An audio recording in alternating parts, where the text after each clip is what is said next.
હાલો friends, આજે આપણે બનાવીશું કાસા સાબુદાણામાંથી પોપકોર્નની રેસીપી. તેના માટે મેં અડધો વાટકો ભરી અને કાસા સાબુદાણા લીધા છે. સાબુદાણાને આપણે એક મોટું વાસણ લઈ તેમાં નાખી દઈશું.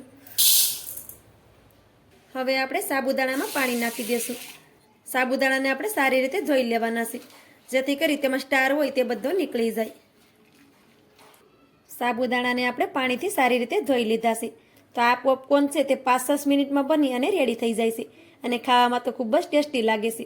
તમે વ્રત હોય અથવા તો ઉપવાસ હોય તેમાં પણ તેને ખાઈ શકો છો. હવે આપણે સાબુદાણાને કુકરમાં નાખી દઈશું. હવે તેમાં આપણે સવા વાટકો ભરી અને પાણી નાખી દઈશું. વધારે પાણી આપણે તેમાં નથી નાખવાનું.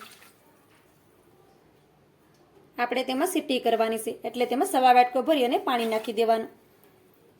સ્વાદ પ્રમાણે આપણે મીઠું નાખી દઈએ. તમારે વ્રતમાં ખાવા બનાવવું હોય તો તમારે તેમાં સેંધા મીઠું નાખવાનું. અત્યારે મેં તેમાં સાદું મીઠું નાખ્યું છે. હવે આપણે કુકરનું ઢાંકણ બંધ કરી દઈશું. હવે કુકરમાં આપણે એક સીટી કરી લેશું. એક સીટી થઈ જાય એટલે ગેસની ફ્લેમને આપણે ધીમી કરી દેવાની અને ધીમા ગેસ ઉપર કુકરને આપણે 3 મિનિટ સુધી રહેવા દેવાનું, જેથી કરી સાબુદાણા આપણા સારી રીતે બફાઈ જાય. હાઈ ગેસની ફ્લેમ ઉપર કુકરમાં આપણે એક સીટી કરી હતી. ત્યાર પછી આપણે ગેસની ફ્લેમને ધીમી કરી દીધી હતી અને કુકરને આપણે ધીમા ગેસ ઉપર જ 3 મિનિટ સુધી રહેવા દીધું હતું. હવે આપણે ગેસની ફ્લેમને બંધ કરી દેવાની છે. હવે આપણે કુકરમાંથી બધું પ્રેશર નીકળી જાય પછી જ ઢાંકણને ખોલવાનું છે. થોડી જ વારમાં કુકરમાંથી પણ બધું પ્રેશર નીકળી ગયું છે. હવે આપણે કુકરનું ઢાંકણ ખોલવાનું. તો સાબુદાણાને તમે જોઈ શકો છો કે સાબુદાણા આપણે સારી રીતે સડી ગયા છે. તો સારી રીતે તેને મિક્સ કરી દઈએ. સાબુદાણા તળિયે બિલકુલ પણ સ્વેટા નથી, તમે જોઈ શકો છો. તો સાબુદાણાને આ રીતે થોડી વાર મિક્સ કરી દેવાના,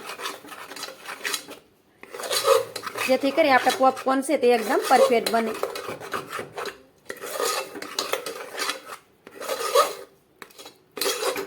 તો આ રીતે મેં સાબુદાણાને સારી રીતે મિક્સ કરી દીધા છે, તમે જોઈ શકો છો. હવે આપણે આ સાબુદાણા છે તેને એક વાસણમાં કાઢી લેશું. એક વાસણ લઈ તેમાં તેને કાઢી લેવાના.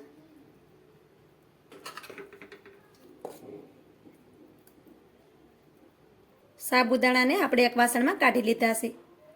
હવે તેમાં આપણે અડધી ચમચી ભરી ચીલી ફ્લેક્સ નાખી દેવું. તમારે ચીલી ફ્લેક્સ ન નાખવા હોય તો તેને તમે કીપ પણ કરી શકો. હવે તેમાં આપણે અડધી ચમચી ભરીને જીરું નાખી દેશું. તમારે લીલા મરચાં ખાંડીને નાખવા હોય તો તે પણ તમે તેમાં નાખી શકો. હવે આપણે બધી વસ્તુને સારી રીતે મિક્સ કરી દઈએ. બધી વસ્તુને આપણે સારી રીતે મિક્સ કરી લીધી છે. હવે આપણે તેમાંથી પોપકોર્ન બનાવી લેશું.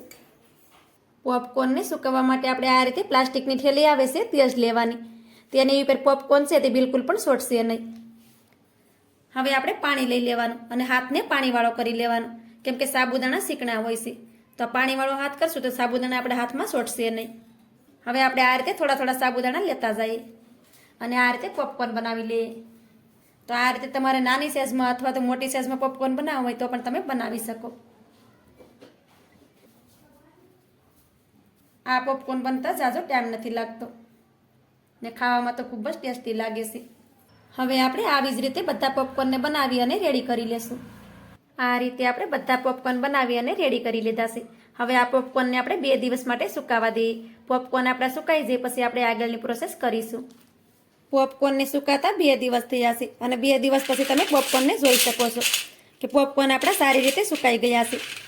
આ રીતે પોપકોર્ન બનાવી તમે તેને 1 વર્ષ સુધી સ્ટોર કરી શકો છો. પોપકોર્નને તળવા માટે આપણે તેલને પણ ગરમ કરવા માટે રાખી દીધું છે. તેલ પણ આપણું સારી રીતે ગરમ થઈ ગયું છે. હવે તેમાં પોપકોર્નને નાખી દઈએ. તેલને થોડુંક આપણે વધારે જ ગરમ કરી લેવાનું. હવે પોપકોર્નને આ રીતે તળી લેવાના. થોડી વાર માટે તેને તળાવા દેવાના, જેથી કરી પોપકોર્ન આપણા ક્રિસ્પી બને. તો આ રીતે તમે જોઈ શકો છો કે પોપકોર્ન છે તે આપણે એકદમ તળાઈ ગયા છે. હવે તેને કાઢી લઈએ. આ રીતે પોપકોર્ન બનાવી તમે તેને 1 વર્ષ સુધી સ્ટોર પણ કરી શકો છો. આ પોપકોર્ન ખાવામાં ખૂબ જ ટેસ્ટી લાગે છે. તેને આપણે એક ડીશમાં લઈ લઈએ. હવે આપણે આ જ રીતે પોપકોર્નને તળી અને રેડી કરી લઈએ. આ રીતે આપણે બધા પોપકોર્નને તળી અને રેડી કરી લીધા છે. તો મારી આજની રેસીપી તમને સારી લાગી હોય તો લાઇક કરી કોમેન્ટ કરી દેજો. ચેનલ પર નવા હોય તો ચેનલને સબસ્ક્રાઈબ કરવાનું ભૂલતા નહીં. તો મળીએ એક આવી જ નવી રેસીપીની સાથે. ત્યાં સુધી બધાને જય માતાજી.